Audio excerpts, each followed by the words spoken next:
चाललोय गावी, म्हणजे आता नाईट झाली आहे तर आमच्या इथं पार्टी झाली आहे.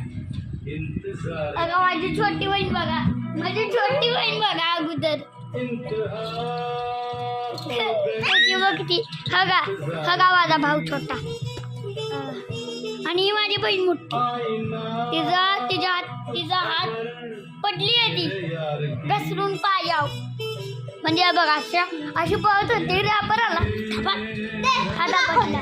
जा दाखव मी कसे पडले. देखो गाइस, चल कल तू दाखव. हे देखो गाइस, ये बैक कॅमेरा को. देखो गाइस